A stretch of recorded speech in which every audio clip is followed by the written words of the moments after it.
I'm Dave Reaver. For the next hour, we're going to be presenting to you on video some of the most bizarre and unbelievable things that we have ever presented through television efforts. In my lifetime, I've known some war, and in my lifetime, I have seen some of the bizarre. I've known suffering, but I've never known of the bizarre. I've never known of suffering like you're going to hear about in this video. And I certainly promise you this, it is war. I also think you should know that we accept responsibility for saying up front that what you're going to see and hear is terrifying. I do not want to be responsible for allowing children in the room who are not prepared for this. Parents, please pay careful attention and do as I ask. Please don't allow children to watch this video alone. Today, we are compelled to tell you the truth, the whole truth, and nothing but the truth. So help us God.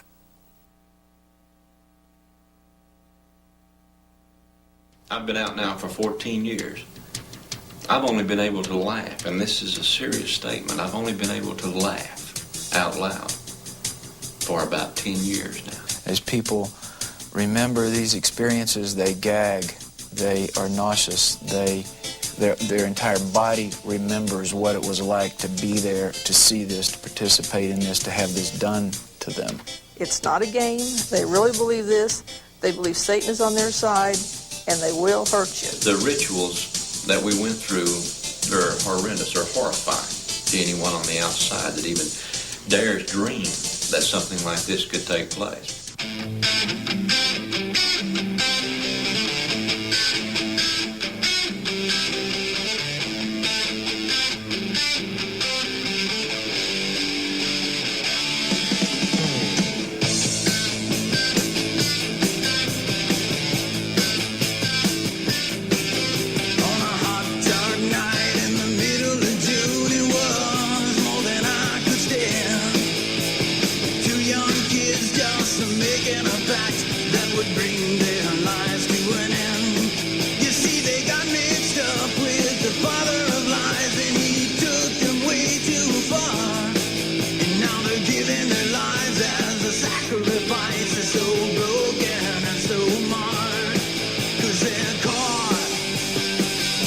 Satanic web, and just like a spider, he has trapped them. They try to run and break free, but to no avail.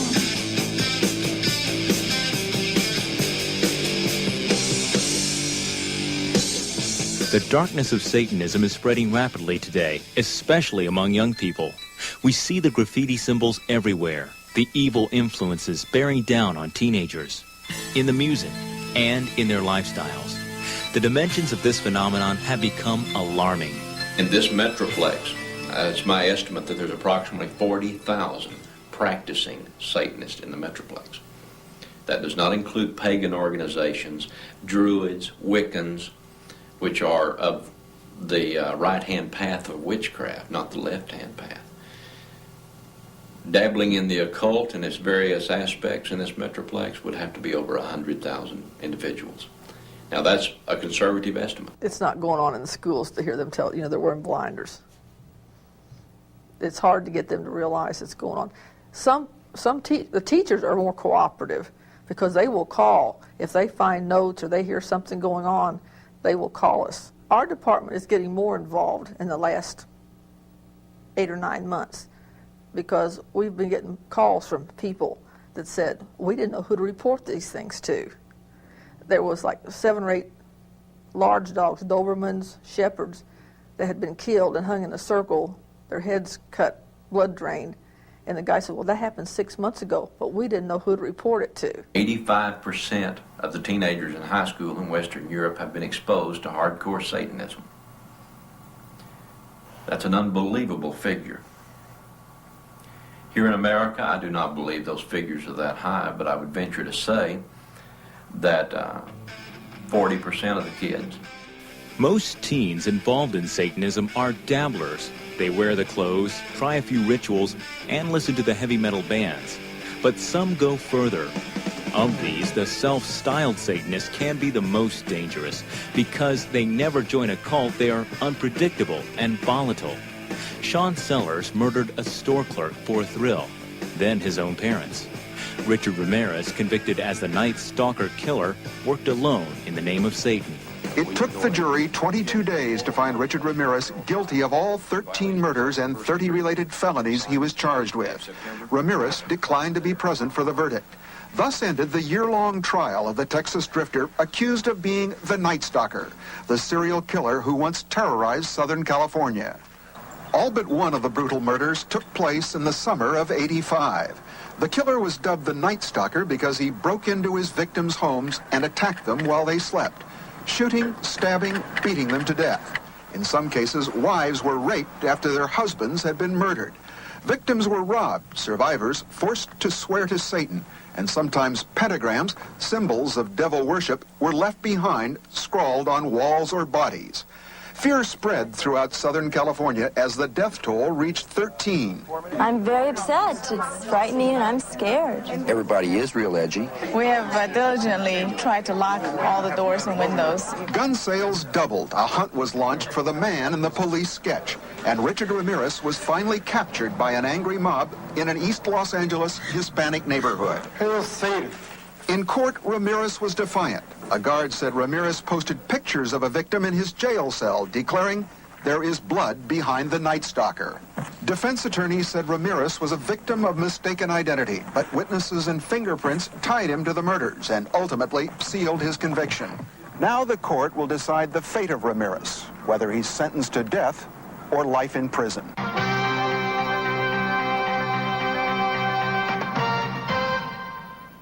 The man known as the Night Stalker has been sentenced to death in California. Richard Ramirez was convicted of killing more than a dozen people in 1985. Ramirez got his nickname because he often entered victims' homes at night, murdering people as they slept. In court today, Ramirez read a twisted and rambling statement. You don't understand me. You are not expected to. You are not capable of it. I am beyond your experience. I am beyond good and evil. Legions of the night breed. Repeat not the errors of Nightcrawler and show no mercy. I will be avenged. Lucifer dwells within us all. That's it. Today's sentence means Ramirez could die in the gas chamber for his crimes, but it carries an automatic appeal. Self-styled Satanists are volatile and frightening. But what of those who join organized cults and become what is called traditional Satanists? Teenagers recruited into these cults are told of the thrills and untapped power they can achieve through Satan, and they are promised drugs and sex. But do they know what really awaits them in the end? Once they get involved with this, they don't get out because they've taken part in so many criminal offenses that they can't just get up and walk away from it. They're trapped by their actions and they're blackmailed into staying in. Another thing is that there's a good deal of power. It's an addiction. It's an addiction to evil. We all understand. Let's take it to the practical. For the public schools teachers and counselors that are watching, they understand addiction. They understand how an addiction will move from marijuana to cocaine. In my own family, we watched an addiction in my second son move from marijuana into a $700 a day cocaine habit that nearly killed him. He was putting IV cocaine in his arm every 15 minutes during the day. And he didn't just start that way. And these people are into an addiction as well. They start by reading the Satanic Bible. They start by a little candle magic. They start by the Ouija board and getting in touch with the spirit. And they become addicted to the power. There are no motion pictures that have come out that truly show what happens. They don't show the terror that is in the priest's eyes and in his mind. They don't show that same terror in the high priestess, nor in the participants. The power that is derived there. I met with a witch the other day, a high priest of the Wiccan craft, of the craft. And he found out who I had been. And he said, that's a problem I've got right now. He said, I don't have the power to go against people like who you were. He said, Lord, he said, you people could light bonfires and never walk up to it. And I said, that's right. And he said, you could kill me with a thought. And I said, no, with a word. Is that right? I mean, yeah. That's the power that someone who has mastered, who has become an adept in the craft. Now we're talking about a traditional Satanist, not a non-traditional idiot that is playing at this, but somebody that has made this their life's craft. Recently, Dave interviewed Dr. Bob Sloan, a psychologist who's dealing extensively with people trying to escape the terrible after effects of satanic involvement. Each sequence is drawn by a specific person, and I think the pictures illustrate the kinds of things we're talking about. The pictures are also drawn by the patient as they try to remember and try to recall what's happened. So drawing becomes a very important part of getting out and being able to firm up the puzzle that they're trying to put together. So they draw these pictures as a part of their recovery. As you can see here, there are certain steps that are followed. It's not a random kind of thing that they carry out on a whim. There's specific steps that they follow when preparing a small child to be initiated into the cult. They have to do this in this case because the child has been chosen. Oftentimes a baby is chosen for some reason to be the next leader of the clan. In this case, there was a boy who was chosen, and his mother, who herself was a child who was chosen when she was a baby, who is now grown up, now she's an adult, she has a son, she's preparing him. As you can see, the elements he's considered special, and it's the combination, the introduction of pleasure and pain. Here you can see that she is introducing pleasure at the same time. While she's doing that, she's putting things, objects, maybe a pencil, maybe a heated nail, or some other object that would create pain in him at the same time. As these memories, as this awareness comes to her, she is in torment. As she looks like she's tried to rub it out. Yes. There's a part of her that said, I don't want to say this, I don't want to admit it. There's another part of her that says, yes, it's the truth, I have done it. How could I? I'm so bad, I'm so evil. My night of baptism and initiation, I was initiated by fire, both physically and spiritual fire. And the spiritual fire is, they summoned a demon forth, and it entered my body and set me on fire from the inside out, that I might know discipline and the power of the coven. And I've done it myself to other people. There are horrors that are unmentionables. That's why I say motion pictures can't hold a candle to it. If you will, imagine the young man that was taken off the streets of Matamoros. He would have been mutilated slowly, that his life force not leave him quickly, but slowly, as to increase the frenzy of the sorcerer committing the act. So the greater the pain, the greater the suffering, the greater cries that he gave out, the greater the power derived from his life force leaving his body. That's the belief.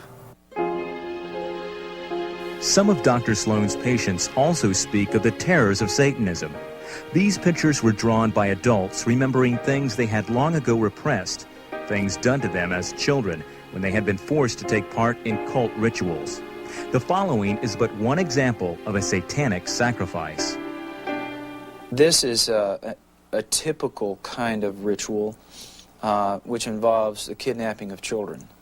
And in this case, you can see this ritual ceremony took place in a barn. Here are the bales of hay. It's an old barn. And in this case, you can see the cauldron, the boiling cauldron, the altar, the gold knives, all the elements are here, the robed members of the cult. In this case, the victim is a child, 4 or 5 years old, and the cult victim who drew this picture was still a child. And the sacrificial victims were, in this case, 2, a brother and a sister who had been kidnapped, and they had been seduced. And at this point, she reports that they weren't really scared. They'd probably been taken off of a playground somewhere and said, we're going to go have a birthday party or something. So they weren't scared. They're brought in ages about 7 and 5. You can see the cult leader here. These children are tied onto the altar. And there's also the beginning of bloodletting. So they've cut the boy some. He's starting to cry and she's crying because they realize now what's happening, of course, and there's screaming. It starts to happen. The member of the cult, the child member of the cult, of course, is watching. She's very scared. She's reporting and she's remembering that they made her do this and how bad she feels about it. But she can't help it. She's 4. These are adults. She's a victim in this process. As this ritual proceeds, you can see that there begins to be a lot of blood. You can see that the boy here is then cut open, again, along his chest, ripped apart, his organs taken out, and then he's dismembered. You can also notice that the little girl has lots of little cuts, and she's bleeding pretty profusely here from her groin area. So there's beginning to be a lot of screaming, a lot of blood, dismemberment, and preparation for the cannibalism. You can also pick up in this drawing the worship nature of this. Right. This is not just an event. This is a worship service that builds to a frenzy, builds up to a peak. And this, of course, is, as this person wrote here, preparation for the human stew. Here, the brother is dismembered. He's already gone. He's in the stew. And the child, member of the cult, then herself is brought up to participate more. The adult leader is cutting the little girl and killing her ultimately as the child member inserts other objects into the little girl. The element that's not really seen here but written in is the sexual abuse that always precedes the bloodletting. The members of the cult all sexually abuse the victims before the torture and the mutilation begins. This is where the power of pornography in our society begins to play its role. It's the introduction of the bizarre, that pornography begins to be a venting and a letting of urges, and once it starts, it's never satisfied. And pornography is just the introduction.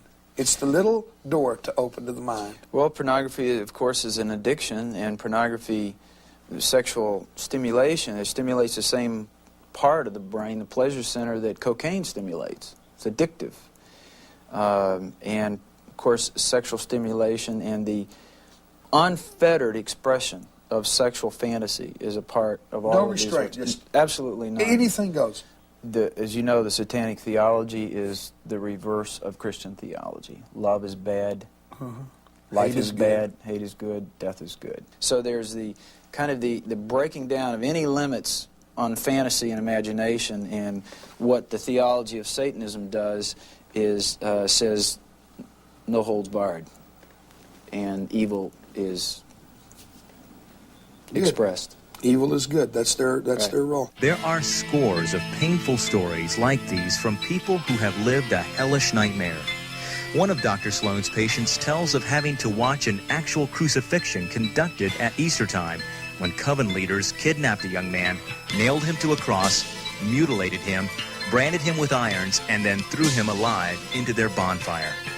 One victim tells of being forced to help in a torture and sacrifice of his own mother. I've been out now for 14 years. I've only been able to laugh, and this is a serious statement. I've only been able to laugh out loud for about 10 years now. And I'm gradually getting better about being able to laugh and have joy in my life, because I hurt inside a great deal. Many times I think about things that I did and what I have done to other human beings. This is not a pleasant thing at all. It's very disturbing. I know that the Lord has forgiven me, and my problem is can I forgive me? And I know that I have to, and that's the fact that I live with. I do, and I'm getting better at it. And I have a wonderful, wonderful wife right now who's very loving and very understanding, and who has a deep understanding of the occult and Satanism from what I've taught her, but an understanding from the viewpoint that a Christian should take towards it. A caring, a loving attitude. I mean, if it wasn't for that, I don't know exactly how I would deal with it today. You know, for years, police officers have had to deal with kids getting hooked on drugs and going bad over a period of a relatively short period in the life of a child, maybe 3 to 6 months, something like that. A kid can go from being a straight-A student to being a absolute disgrace. And what we find in occult groups are that a child can go from being perfectly normal, well-adapted, well thought of, to being a total waste in a shorter period of time as a month. And so frequently when we get involved in these things, it's because they have gone off the deep end in such a short period of time. Have you seen some of these people come out of this? What are you seeing with some of these people now? Where are they in their development? We're seeing people in the process of coming out. We've seen a real spiritual sensitivity with these people. They know there's a spirit world. They're very sensitive to that. And they, because they're with us, they've committed themselves to healing and a change in their life. It's a long, torturous process. It is not a quick fix. How can you do this to a child? A few people that have tried to pull themselves out of a group like this are traditionally females who are tired of giving up their children for sacrifice, something like that. But traditionally, the men don't get out very often. We do see situations where the kids get in, but because of free sex and drugs and the power and so forth, they ended up getting in over their head, and then they can't pull themselves out either. Dr. Bashir Ahmed is a psychiatrist dealing extensively with young people caught in Satanism. Here he gives a profile of the typical recruit. The kids who have difficulty at home, who are coming from dysfunctional families, where the bond between parents and children almost non-existent. These children are easily lured to the fantasy world, which they like it. They most probably like to read about magic, stories, fantasies, and they begin to live in this world. And when they see an opportunity to experiment something like this, they become very impressed. For example, for a 13-year-old going at midnight to a cemetery is a lot of excitement. His heart is beating very fast. He doesn't know what is going to happen. He has some fear. Now, non-traditional Satanists stem from anyone who might have a low self-esteem about themselves, someone that is an underachiever, is not an overachiever, someone who is not charismatic in their attitude. Most normally a child that is been turned off by school, been turned off by his friends. Satanists will approach him and they'll woo him in because they will become his best friend. And after they get him, he's hooked. Satan is at his most deceptive when he appears to be good. Such is the case with many of the occult practices in southern Louisiana. There, the tree tours, as they are called, are famous for their peculiar blend of magic, potions, folk remedies, and diluted elements of Roman Catholicism. We visited one tree tour who tried to explain some of his rather confused methods. The power is written in the Bible. The verses of the Bible has been given, and no matter where you take, what part you take in the Bible, Jesus said that he's given power to all. These candles are for if somebody's sad, somebody have tears, and they keep hearing things in their home, the spirit is not resting. And it's very simple to cure someone with epilepsy. Somebody that falls in these kind of fit, take your little needle, and hold his finger and just stick it just enough to draw blood, not stick it all the way where you hit bone, just enough to break the skin. Take a little bit of that, his blood, and put a little sugar in water and make him drink of his own blood. Just a little bit, about 9 drops of blood. New Orleans, bustling city on the Mississippi with a rich and colorful history. Famous for its lively French Quarter, jazz, unique dining, and voodoo. Though most voodoo practitioners live in the swampy backwaters of lower Louisiana, some have set up shop in the French Quarter. One of the most famous voodoo houses is owned by Chicken Man, who recently granted us an interview. He turned out to be more promoter than magician. Why do they call you the Chicken Man? Well, I'm the voodoo king of New Orleans, and I do my voodoo rituals out in the bayou on my island. I use live chickens and live snakes. What kind of rituals do you do, or what is it supposed to do? Well, my rituals is mainly, I do those for healing and helping people, not hurting. That's the main purpose. And I do a lot of it, use a lot of it for keeping the kids off of drugs. You know, drugs is getting real bad now.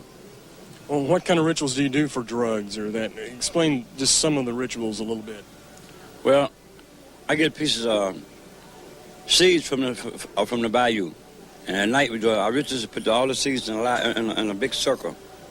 And while the drums are playing, we put energy into those seeds. And I pass them out to the kids to carry in their pocket. And when they think about going on drugs, they'll put that seed in their hand. Not all Louisiana tree tours stay with the good magic, however. Fahrenberg, a pastor who continually confronts their oft-feared work, explains black magic. I have a man in the church right now that when he first started coming, this man was blackmailing him that if he didn't pay him so much a month, that he was going to put hex and voodoo on him. And this man was in such fear that I literally had to tell this man, if he did it again, I was going to the DA's office. That's what I'm saying. If the people stand up and let these people know that they're going to be exposed, this man quit blackmailing this guy when I threatened to go to the DA with it. Law enforcement officials are just now beginning to learn about cult crime and how to investigate satanic rituals. The slaughter in Matamoros helped to awaken the nation to a growing nightmare. Matamoros is not finished. It's the beginning. It's the tip of a very, very large iceberg. And we're going to hear more of Matamoros. And the lady that was taken into custody, who she claims that she had no foreknowledge of these events and did not participate, I would venture to say she fits the exact profile of being the high priestess of this cult, as well as being the one in complete authority and in charge, not the Godfather. He was under her direct command. I think that our authorities here in the state of Texas have somewhat downplayed and may have missed the boat with her. The Mexican authorities have not missed the boat. They have her keyed in exactly who she is. And it's up to the authorities here to listen to them, pay attention to what they're saying. One Mexico authority down there stated that she exhibited 3 distinct personalities, one of which is this kind, sweetheart, all-American girl attitude. Another one that she exhibited is one that growls and bites and kicks and spits. She exhibits a third one that exhibits tremendous authority and power. That's why I say she probably is. She exhibits the type of personality, the type of demeanor, and so forth, an individual that would be in power. People don't want to believe the unbelievable. Vicki Caldwell has been investigating cult crimes for the sheriff's office in Putnam County, Florida, and during the past few months has noticed an increase in activity among satanic groups. I got interested about 4 years ago because a friend of mine up in Ohio, her son got involved and he tried to kill himself and kill his parents. And so I've been studying it since I came with the department. It's been about 1.5 years. I have noticed an increase around here with the teenagers. What kind of things do you see? Mostly your self-styled Satanists, your dabblers, drugs, heavy metal music, role-playing games, animal mutilations. In August of 1986, we had a double murder in which 2 teenage Parkers were found shot quite a number of times in a rural parking lot of a development which was going up. At the time of that investigation, we became acquainted with a term called Dungeons and Dragons, and as part of that investigation, we got involved in some of the occult investigations also. Well, part of the problem is, number one, understanding what they're up against. They have pagans, witches, traditional and non-traditional Satanists, as well as skaters. They have skinheads, freaks, pops. They've got everything under the sun that they're not truly understanding the relationships between each and every one of them, as well as which are criminal and which are not criminal. Who's violent, who is not, who can be expected to turn violent. Someone necessarily calling themselves a Satanist isn't necessarily so. It's a new era for law enforcement, just like when drugs started, it was new. Computer crime is new. People are starting now to realize that there is something else out there. A lot of cases are being reopened because of that. Well, I've been a police officer for 15 years, and probably during that entire 15 years, I have seen things which we now label as ritualistic in nature, but never recognized it. One young woman's body was found, what appeared to be a brutal rape case that culminated in the stabbing of the victim, was left by law enforcement agencies that way, with no further clues. However, upon her chest was Z-E-N across her chest in her own blood. It made no sense to them. It made no sense because they're not Satanist. That Z-E-N is the name of a demon, and his name is not Zen, by the way. It is Zad-In, Zadin.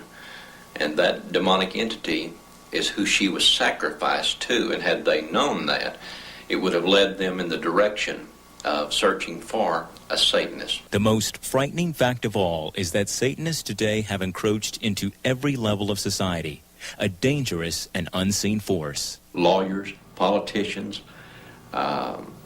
police officers, and this is very shocking at how many police officers, how many officials are actually practicing Satanist. And this is one of the other problems that we have in dealing with the crimes, is the crimes themselves are snuffed out. They're hushed up. Or if a crime is known to be in progress, it's very difficult to get anybody to respond to it because of things that are blocked within the judicial system.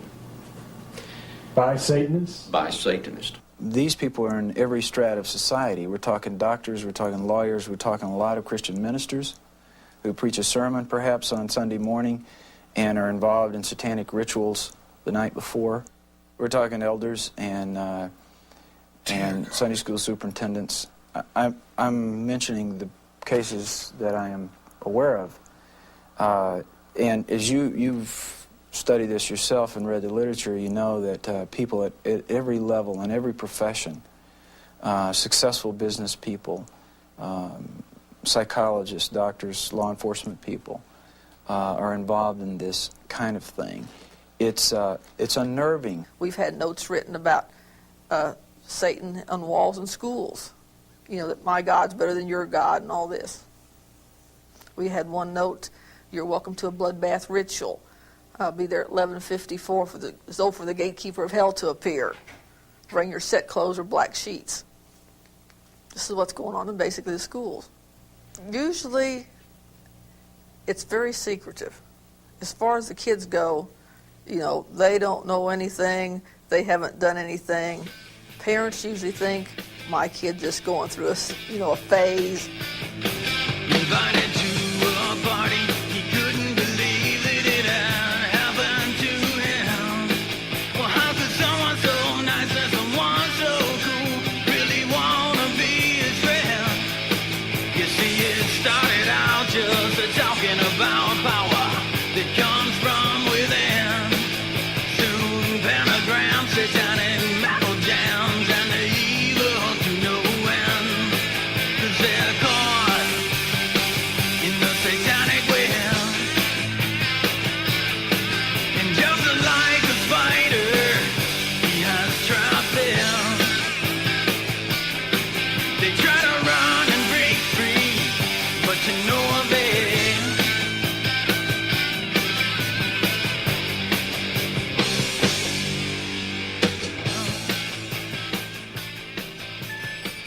In the beginning, Satanists will entice a recruit with these three promises: power, drugs, and sex.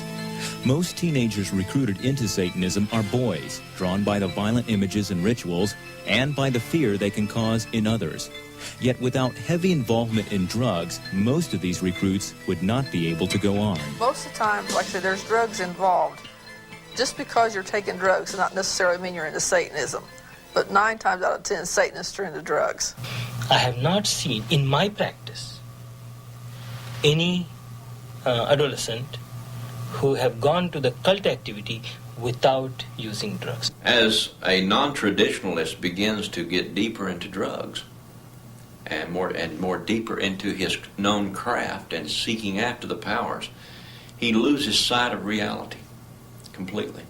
You're no longer dealing with human beings as you and I know them. Yvonne Peterson tells this tragic story of one girl who committed a heinous crime in the name of Satan. And I think parents need to hear this, that she needed somebody to talk to, and her parents were too busy. She was the oldest of 6, and she was their babysitter, their dishwasher, and their house cleaner. And they didn't have time for her. I'm going to call her Diane for the book, okay? And that's not a real name, but she was a very intelligent, pretty little girl of 12 years old. She went to a party, and she met a young man, which we'll call him Steve, okay? He's 16. And Steve told her he would listen to her, and he would pay attention. Now, this is not fiction, and this isn't something I read in a book. I sat with this little girl as she cried her eyes out, as she walked through the memories of the past 2 years, the things that she had done to her and had to do to other people. He told her, I'll listen to you. And he gave her a marijuana cigarette. And they went outside and sat under the tree and they talked. And then he began to tell her how pretty she was and how much he needed to be around her and how fascinating she was. And all he did was show love and attention, which every teenager in America craves from their parents. And so if they're not there, then those Satan, well, the average time a father spends with his kids is 3 minutes a day. That's sad. 3 minutes a day. That's incredible. And so he told her, Steve told Diane, I'll take care of you, we'll be boyfriend, girlfriend. And they developed their relationship over the next 6 months. He also developed her drug habit because now she was hooked on cocaine. Okay, at the end of the 6 months, he told her that he was a Satanist priest and that she was being recruited and that she would be initiated into his coven of Satanists. She kept a diary. At one point, she said, "Where has that innocent child gone? Will I ever know her again?" Speaking of herself. Her tragic notes all throughout her diary, both of her spiritual bondage and her physical bondage to the addiction. And she said she would lay in bed at night and she would hear them chanting and calling her back to the circle. And then on August the 1st, 3 years ago, she was led into a cemetery. And if I might have your permission, I'd like to read from her hand the memories of that night. Please do. I found out that we were having our cult ceremony in the cemetery. That wasn't as shocking as when I found out that Steve and me were going to be married into the cult. Anyway, it was fantastic. The moon was perfectly round and it wasn't even cold. By the black candles, which were primarily used for light, we went through the ceremony of eternal slavery to each other. We cut our tongues and we let the blood pour into each other's mouths. It was nirvana. We were one blood, one being. Rosalie passed the sacred vial around and we performed the ritual of extending ourselves. Bright colors and lightning flashed streaks through the sky. Sometimes the colors exploded like rockets on the 4th of July, both in and out of our head. When the chanting started, they brought in a little baby. He was barely walking. We tied him to a nearby tomb. It was crying. After it was tied down, Chris took out his sacrificial dagger. I held back the baby's head while he cut it from the base of its neck down to its waistline and across the stomach. The baby was still alive, so I broke its neck by just about twisting it off. I hate myself so bad now. I helped in the killing of a baby. Animals made me sick enough and made me feel quite horrible. But a baby, my God, that was someone's child. I know now that I am truly horrible. No punishment I have ever had in the past could even begin to measure the type of punishment I need. I wish it could have been me they killed, My life isn't worth anything anymore. I've taken away someone's right to live. She's 14. And I mainlined with Satan when I was 21 years of age. And I came out at age 28. But I was a Satanist high priest for 4 years. Now, during that particular time period, I remember very little as far as details are concerned. I don't remember even graduating from high school, although I know I did. Why don't I remember it is the fact that drugs were involved and the need to escape, the need a person has to escape the realities of what they have been involved in. And I took what I called clean drugs. They were pharmaceuticals. Not that it really matters any, but I was hooked on Percodan, Valiums, Libriums, and just plain alcohol. I would take an average of 60 to 80 milligrams of Valium in a day's time with about 40 milligrams of Percodan and wash it all down that night with 2 or 3 vodka Collins. I was a functional addict. Drugs, sex, power. These are the enticements Satanists use to lure teenagers. Another is music, specifically heavy metal or black metal. I think music has always been a powerful media all the way through. I mean, music was important to you and me, and it's important to the teenagers today. And we're not anti-heavy metal, but we're anti the heavy metal message that is causing death and destruction.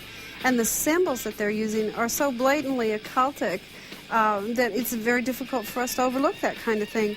For instance, if we take the album cover from Slayer's album, Rain and Blood, it depicts a message to young people that maybe consciously they don't receive, but subconsciously they're receiving this message.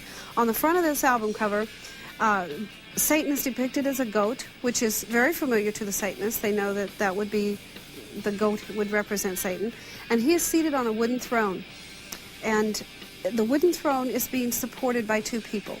Now, in the hand of this goat is a decapitated head. And of course, we're finding decapitated bodies all over America, and that is a common way for a Satanist ritual to occur, is to do the decapitation. And so he's holding this decapitated head, which emphasizes the bloodletting ritual and the murder. And then the throne is lifted up and being carried on the shoulders of 2 men. The man in the foreground is wearing a mitered hat, which we know to be the hat of a pope. And so that man represents organized religion or the church. Behind him is another man who is carrying the throne of Satan not only on his shoulders but across his neck, like the stocks would have him in bondage. And that man has horns and a forked tongue. And when you look at that, you think, oh, this is one of Satan's demons. And yet if you look carefully, his hands are very prominent in the picture, and they have nail marks in them. And the only man depicted throughout history with nail marks is Jesus Christ. And so what this thing is saying to them is that Christ and the church will support the rise of Satanism. And in addition to that, then there's the sea of blood that is flowing into a huge sea below Satan, that all the faces are down in the sea that he has taken captive and have become his victim. And in the forefront, there's a face that if you take that face and put it up against the face of George Washington, you'll see that they're almost the same. I mean, they're so identical. And so what we're saying here is that Satanism is going to take over our country, and that it is going to be brought in and supported by Christ himself and the organized church. That is blatant evangelization and propaganda being shared with thousands of young people through music. I think the greatest tool to desensitize America has been media in general, whether it is television, whether it's toys, games, or whether it is music. They all have played an important part. They all carry a message, don't they? Absolutely. And of course, in the life of the teenager, the 2 single most factors that we see is music and a game called Dungeons and Dragons. And then, of course, trailing very closely behind that and vying for the position is the amount of occult information that is put out through the videos, the movies, the TV shows. We went into a very small store, David. This was, maybe as big as we're sitting here. This was a small set. We found 119 videos on the occult in one small store. And we have a video in America that is on our shelves that has been banned in 46 countries. And it was so popular, it has Faces of Death, Volume 1, 2, 3, and 4. And in that video, it shows everything that is gruesome, grotesque, everything that you would never want to see or hope your child would never see in the way of death scenes, including some decapitation occult rituals. Parents should be alert to the warning signs that show their kids are involved in the cults. Besides the music, there are the clothing, jewelry, and symbols used. There is the classic pentagram, worn inverted by the Satanist, the broken cross or peace sign, the inverted cross, the horned hand sign, the goat's head, the 666 sign, and many others. In addition to symbols, watch for involvement in occult games like the Ouija board or in dark role-playing games. I would tell them, especially the parents with the young people, this is not a phase. Know what your young people are doing. Talk to your young people. Communicate. Don't fluff it off. Check everything. There's nothing wrong with asking them where they're going, what they're doing. There's nothing wrong with checking out their music and books they're reading. The parents need to care and communicate. Satanists entrap young people in several ways. At sex parties, they take snapshots of their victims for use of blackmail, or they'll involve the unsuspecting victim in their darkest rituals, perhaps animal or human sacrifice. They will get the teenager to offer his blood or even a finger to Satan. Blackmail and even outright threats keep a teenage victim in line. Some victims see suicide as their only escape. The tragic legacy of Satanism. The message I like to give to parents is that be close to the children. Understand them, talk to them, communicate with them. Always find a time where you will make a point to go to their room or sitting in the living room and talk about their school, their friends. 10 to 15 minutes each day is more than enough. Although everybody will surprise, 10-15 minutes, that's all you're asking? Yes, because they don't talk even 5 minutes in weeks. So 10 to 15 minutes. That's first thing. Second thing is that at least once in a month, try to have a family gathering, not extended family, just 3-4 children, have a picnic or go out somewhere. Half an hour, 1 hour. It gives them a feeling of belonging, a relationship. In addition to the personal involvement parents can have in their kids' lives, people can also work against Satanism at the community level. Many schools and organizations now offer seminars on Satanism. Some communities have gone even farther than that. Recruitment is a major part of Satanism, but it's one of the most instantly denied things by the Satanists. And yet it's such a problem that even on our public school campuses, now school boards are having to take direct action against it. I'm reading from the Carl Sandburg High School 1989-1990 Student Parent Handbook. On page 29, it deals with policy, and I want you to hear this.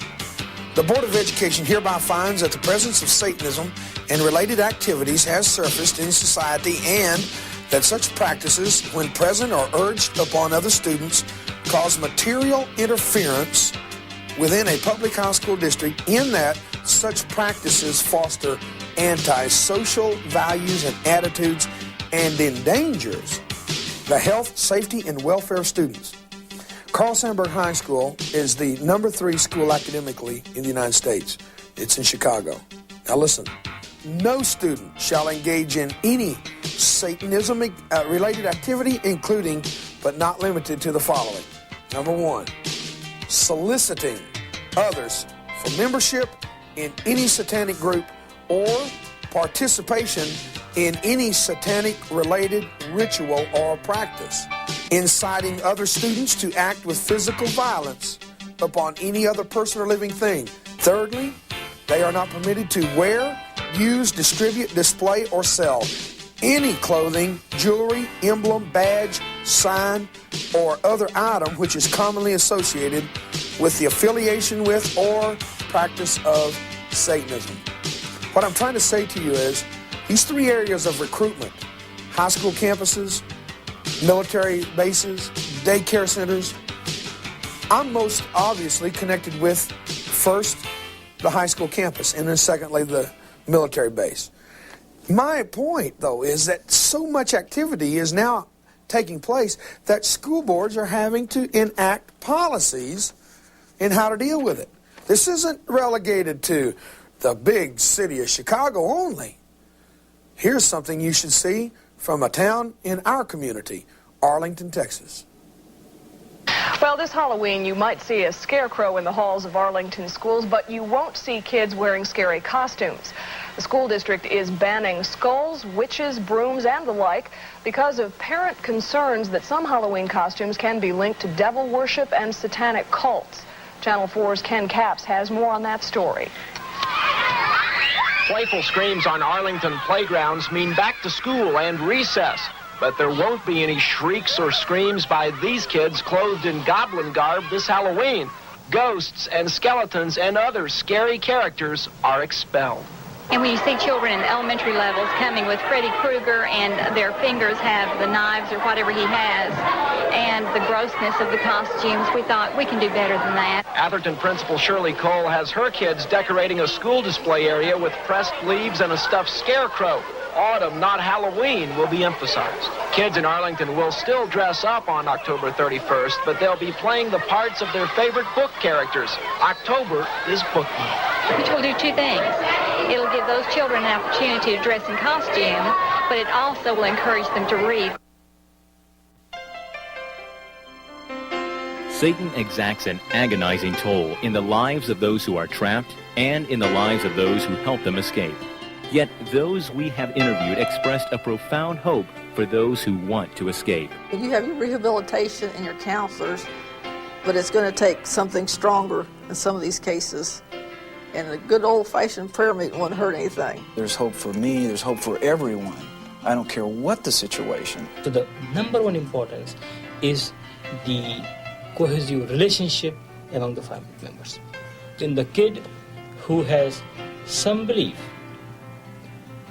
in God, I think he's much more protected. Because there's a God and because there's a cross, there's hope.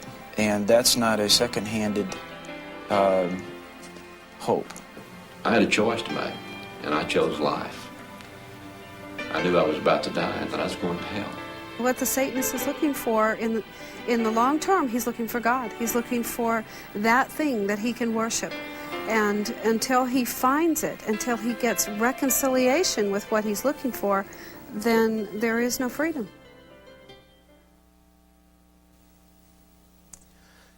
Recently, my brother asked me the question. He said, where was Satanism when we were kids?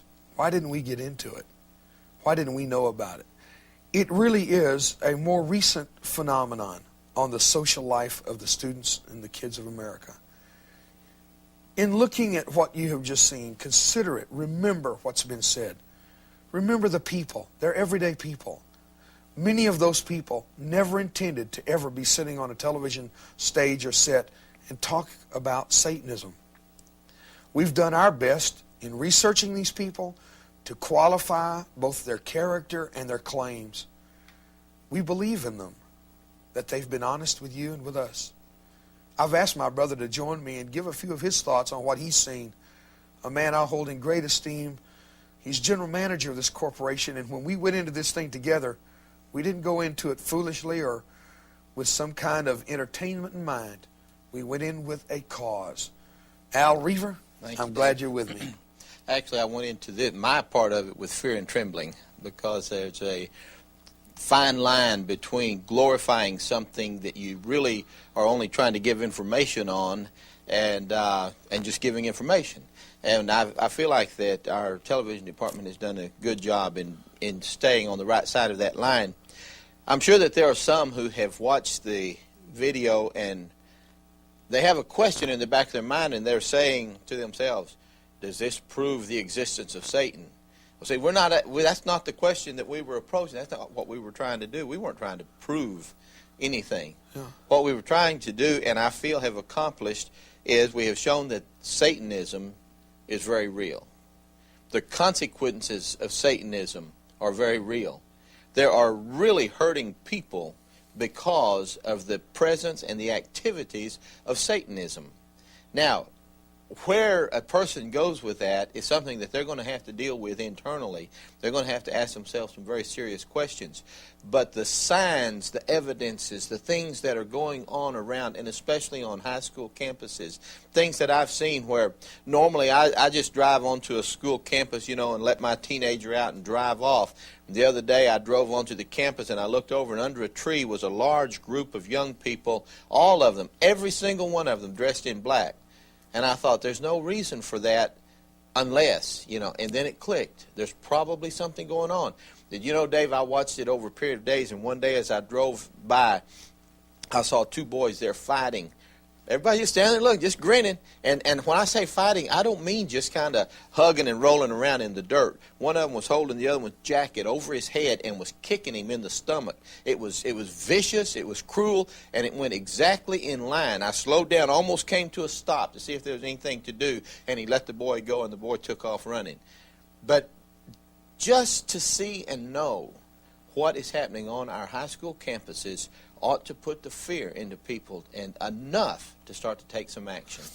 Well, our campuses are beginning to be more violent than they've ever been. There's more at stake than there's ever been. I think today we have, through this video, shared with you what we see as the trends, some consequences I don't think we're prepared for in America. We don't have all the answers. I don't know if we gave you enough answers to really help, but at least we have tried to do something to bring an awareness of what many people, especially those on the fringes of Satanism, are denying exists. They're saying there is no such thing. Ask those families of 15 dead people in Matamoros. Ask the families of the Night Stalker's victims. It's very real. Are you prepared for it? I'm Dave Reaver. Thank you for being part of this program today.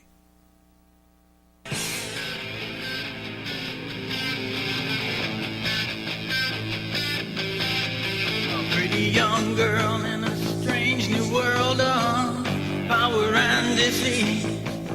All the sex and highs of controlling life seem so exciting. But now she's 1 month due with a baby boy, and they are telling her the truth. That the purest sacred sacrifice is the child still living too. They're caught in the satanic web, and just like a spider, he has trapped them. They try to run and break free, but to no avail. And only Jesus Christ can free them from the living hell. And only Jesus Christ can free them from the living hell. Yes, only Jesus Christ can free them from the living hell.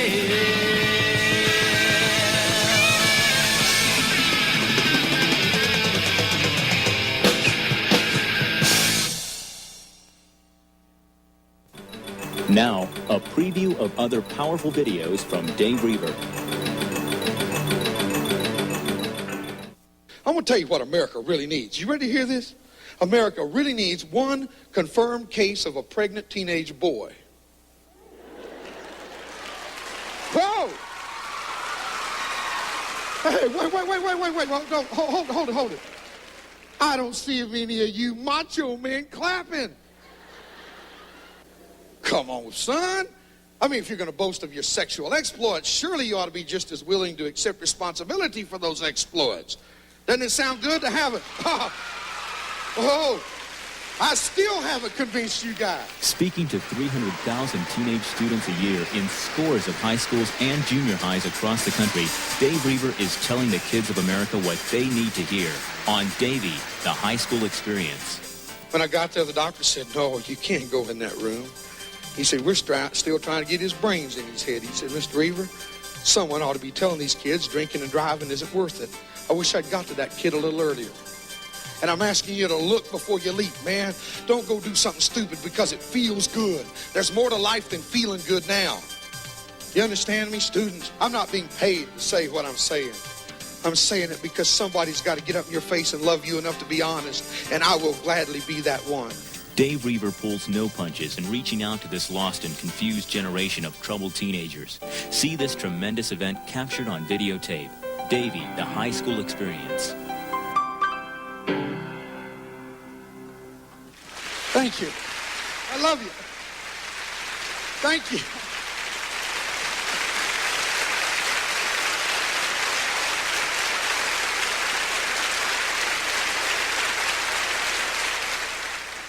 You've now had a glimpse of Dave's growing video outreach.